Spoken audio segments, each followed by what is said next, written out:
Welcome to Garrard McClendon Live. Tonight we will have 13th District Congresswoman Judy Biggert and Illinois State Senator Dan Cronin. But boy, was I yawning last night. I tried my best to watch the Republican National Convention, but energy drinks couldn't keep me awake. I did like Fred Thompson's speech on McCain's compelling prisoner of war ordeal, though. What are your thoughts on the Republican National Convention? Is Sarah Palin's family drama more interesting? Hey, give me a call tonight, 630-575-TALK. I want to hear what you have to say. But first, Joe Lieberman went for crossover appeal as he went fishing for votes and morale during his speech. So tonight, I want to ask you whether you are an independent, a Reagan Democrat, a Clinton Democrat, or just a plain old Democrat. This year, when you vote for president, vote for the person you believe is best for our country, not for the party you happen to belong to. Oh, man, you talk about fishing for votes, you know, but that wasn't all. He broke out the violins for the We Are the World proposal.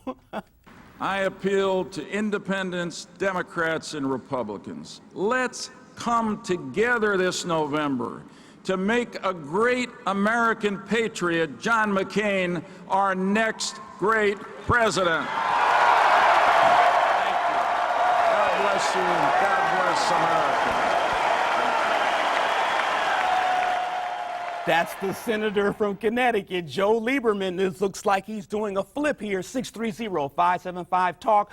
I'm going to read from my personal blog today. You guys can hit this at cltv.com. I mentioned changing parties to get elected by any means necessary is how the senator rules his Connecticut galaxy. With lightsaber in hand, Lieberman Skywalker told the delegates at the RNC, when you vote for president, vote for the person you believe is best for the country. You know what? Tatooine has two sons, so just flip to the party that elects you. Joe, are you a Democrat? Are you an independent? Joe, are you a Republican? C-3PO, R2-D2, hyperspeed, Darth Maul, Vader, or Nader? Lieberman Skywalker may be the Republican, may the Republican force be with you. I want to keep going. I was reading the Chicago Tribune today, and I'm looking at some comments from bloggers. There's one comment from Mr. Rogers that states, wow, Lieberman and Thompson on the same night? Zzz. It was definitely sleepy time. Also going to Joe Flip-Flopper, Chicago Tribune says, plain and simple, Lieberman is a flip-flopper, the kind of politician the GOP makes a living on vilifying. Flip, flop, flip, flop. Give me a call. 630-575-TALK is the number. 630-575-TALK. Hey, I want to speak with Congresswoman Judy Biggert. Welcome to Garrard McClendon Live. How are you today? Great. That's it's good. Nice That's to be good. Here. You know, Judy, I got to ask you this question. Are you excited about your party at this time? Lots of things have been occurring over the last few weeks, but is Judy Biggert, Congresswoman, excited about the Republican Party? You know what? I really am. I'm really excited. I think that the VP pick, Sarah Palin, really has energized all of us. I think this is the shot in the arm that we need. Now, has the hurricane dampened some of the spirits and morale? You know, it was a blow that kind of upset me. You know, I was like, I don't think that something like that should happen to any party. I wouldn't want to see that happen to the Democrats or the Republicans. But, you know, do you feel that it slightly dampened the spirits of the Republicans? Well, you know, you think of a convention, it's a time to party, it's a time for speeches, it's a time to get together and socialize. And I think that the Republican Party was worried about this when this horrible hurricane was, you know, coming in full force towards the Louisiana and the Gulf. That's a time that you don't really want to be out partying when you think of all the tragedy that happened in Katrina and what could happen this time. So I think it did put a damper on it. Definitely, definitely. I think we've got Senator Dan Cronin. Senator Cronin, are you available? Yes, sir. Yes, Senator Cronin. Quick question. What's the excitement level like at the Republican National Convention? I was just speaking with Congresswoman Judy Biggert. She said the Republican spirits are high as they could be. What's it like? You're out there. Well, there's a big buzz here in Minneapolis. Sarah Palin, John McCain, we are really excited. It's genuine. It's real. And I got to tell you, Gerard, back home in DuPage County, out in Wheaton and western suburbs, phones have been ringing off the hook. People are very, very excited. We know that this race has tightened, and people really like this person, Sarah Palin. Now, I have to ask you this. I noticed that the arena was not full for the last 2 nights. Now, yes, that may be because of the hurricanes, but I would have thought that the arena would have been full last night for those speeches by Thompson and Lieberman.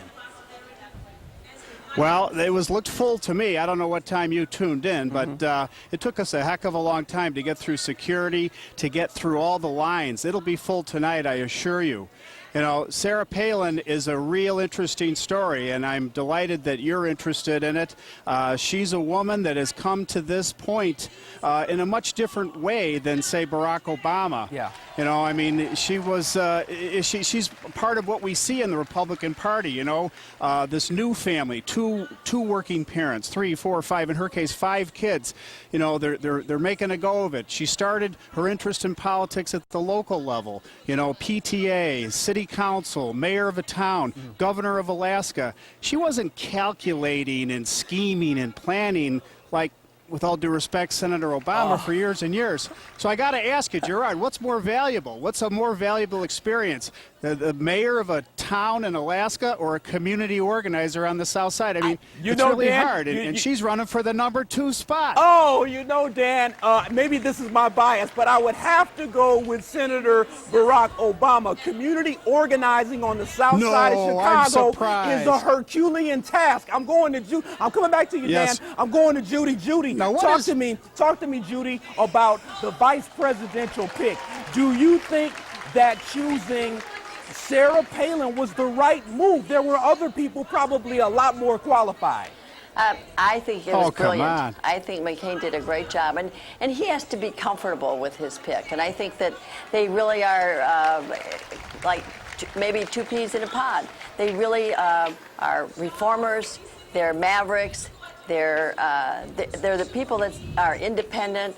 They do things because it's the right thing to do, and I think that she really has energized the whole party. Judy, question, and I want to ask the senator this as well, but Judy first. You be honest with me now. Would you have chosen Romney, Giuliani, or Huckabee if those were your choices? Well, I did make a choice, and I had picked Giuliani, and ran as a delegate for him. That's why I'm not there. Okay. That makes sense. Yeah. Dan, talk to me. Romney, Giuliani, or Huckabee, who would you have chosen?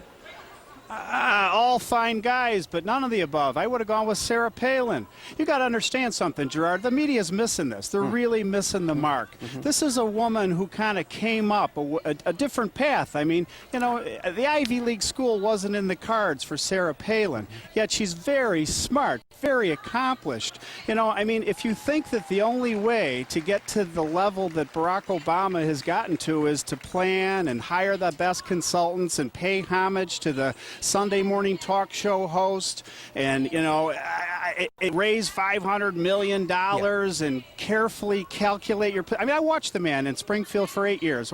A gentleman, yes, but this is not a man that has a strong moral compass and knows who he is and where he comes from. I would say Sarah Palin is the real deal, and I'm very excited about it. I think after the media is done beating up on her, people will let that go away, and they will make a judgment for themselves. And I think they will be very, very pleasantly not only surprised, but I think they will grow to feel very comfortable with her. Yes. Senator Cronin, hold on with us.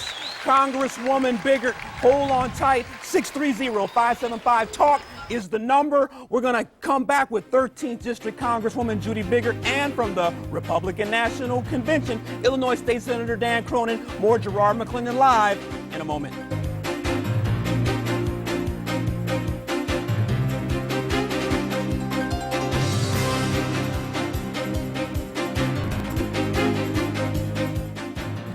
That's this week's cover of Us Weekly. Scrutiny grows as Governor Sarah Palin approaches what many say is the biggest speech of her career yet. Welcome back to Garrard McClendon Live. Joining me from Studio C is 13th District Congresswoman Judy Biggert, and from the Republican National Convention, Illinois State Senator Dan Cronin. Welcome back, you two.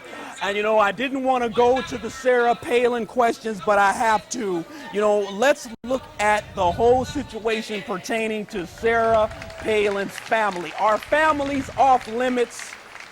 Let me go with Dan Cronin first.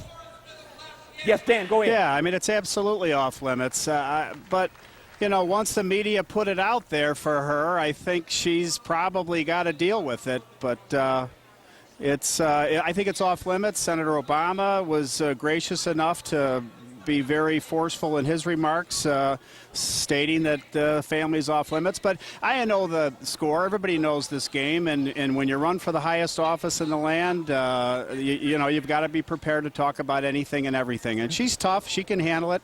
They're dealing with it. Yeah, Judy, what do you think about that? I'm reading Chicago Tribune today, and Eric Zorn says children will be off limits in politics as soon as politicians stop dragging their kids on stage and using them as campaign props. Same with wives or other relatives. Senator Obama was very gracious by saying families are off limits, but it looks like Sarah Palin's family is all in the media. Talk to me, Judy. Well, you know, the knives are always out there, and it doesn't matter what Obama says, because then he's out. He's not going to be criticized for saying anything. But you know, his kids were out there too. And remember the thing where he was talking, and one of the daughters kept asking him to answer the question, and he obviously didn't want to.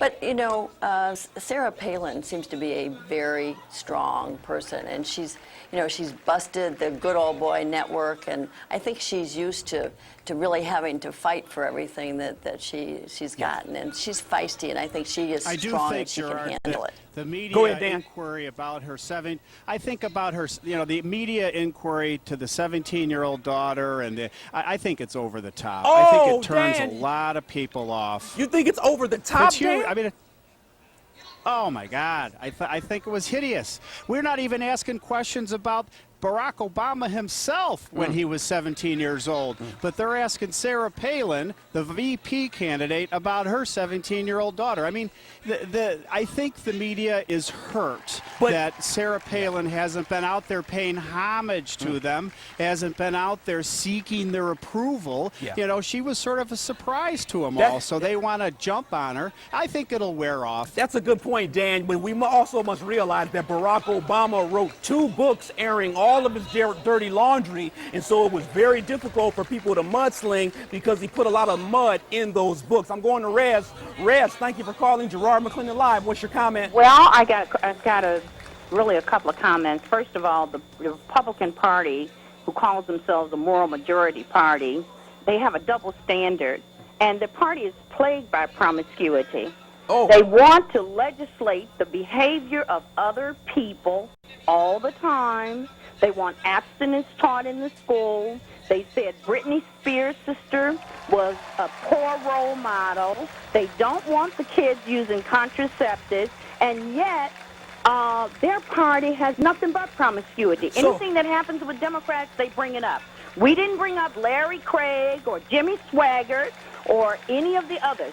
This young lady right here, if you want to talk, they have their ideology is simple. What is good for the Republican Party is good for the world. If the shoe was on the other foot, they would have wiped the floor with the Democratic Party. The Democrats just don't hit back as hard. Oh, wait a minute. Rez, I thank you for that phone call. She has a very good point, Judy and Dan. If Barack Obama had, or if Barack Obama or Joe Biden had a daughter that age, and that daughter got pregnant, would not the Republicans jump on that as a tactic to attack? Judy, talk to me. I don't think so. Oh, wait a minute, Dan. Judy, talk to me. Well, you know, I really think that that's a little unfair to say that the Republican Party's the moral majority and all of these things, because I think we're a party of the Big Tent, and I don't think that she should just wait put a minute, us all Judy. in one. Judy, what's a party of the Big Tent? The party of the Big Tent is of the different views that we have. whether you're a moderate or you're a conservative or a Christian conservative, when we all work together. Judy, there's no black people at the Republican National Convention. I mean, I'm being a little, and there's some hyperbole there. Well, I haven't checked it out. But when you scan the crowd at the RNC, it doesn't look like the crowd at the DNC. Come on, Judy. Well, we're working on the diversity, and I think what Sarah Palin brings to this is that it's showing that we want women in the party, we want young people in the party, and we want the diversity. And I have to say that, you know, right now I can't see who's there, so I don't know. Right. Right. I have to believe what you're saying. Great point. Hey, can the Republicans pull their party together? More with Congresswoman Biggert and State Senator Cronin. He said it's not going to be about issues, it's going to be about personalities, which probably explains why last night when they were speaking, all these speakers came up, you did not hear a single word about the economy. Oh, man, Barack Obama is growing teeth and claws. Welcome back to Garrard McClendon Live. Congresswoman Biggert and Senator Cronin, thanks for staying with us. I'm going to Senator Cronin. Let's talk about the GOP and the lack of diversity. Last week, I saw a whole bunch of different cultures mixed in, you know, enjoying themselves at the Democratic National Convention in Colorado. The Republican National Convention, I don't see that diversity. Come on, talk to me, Dan. Well, you know, I think the Republicans, we invite all people to come into our party. I mean, we have room and we want them in. And we're trying, and I try in my role as a party chairman in DuPage County, and I'll try even harder to invite African Americans and Latino Americans and all different diverse races and cultures into our party. The difference is, Gerard, and the reason why it's a little bit more of a challenge for us is that because our message is one that takes a little time to sort of appreciate, you know? I mean, you know, when a Democrat gets up and talks to a diverse crowd, maybe immigrants or people in an urban area, they say, look, I'm the Democrat, and you join our party, and we'll take care of you. We'll take care of you before school. We'll take care of your schooling. Yeah. We'll take care of your after school, your meals, your health care. Just come on in, and we'll give you a big hug, and you don't have to worry about it. Now, they don't think about, at first blush, about how the government is going to control their life and how they're going to lose freedom.